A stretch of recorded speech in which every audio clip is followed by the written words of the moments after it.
Hi friends, ఈరోజు వంకాయ వెల్లుల్లి కారం చేస్తున్నాను. వంకాయని ఇలా 4 పచ్చలుగా కోసి పెట్టుకోవాలన్నమాట. అలాగే వెల్లుల్లి కారం, దీంట్లో ఉప్పు, కారము, జీలకర్ర, వెల్లుల్లి వేసుకొని ఇలా గ్రైండ్ చేసుకొని పెట్టుకోవాలి. ఇక నేను షాలో ఫ్రై కోసము ఆయిల్ పెట్టుకున్నాను. ఇప్పుడు వంకాయలు కట్ చేసి పెట్టుకున్న వంకాయలన్నీ ఆయిల్లో వేసుకోవాలి.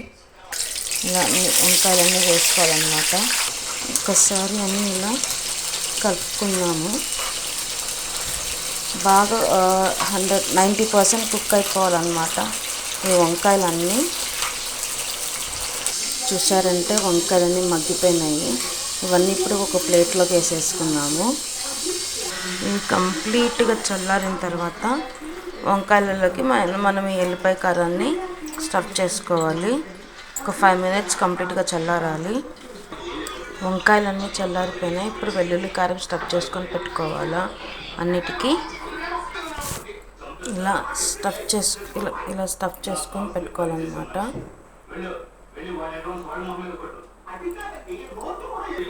ఇలా అన్నీ స్టఫ్ చేసుకొని పక్కన ప్లేట్లో పెట్టుకోవాలన్నమాట.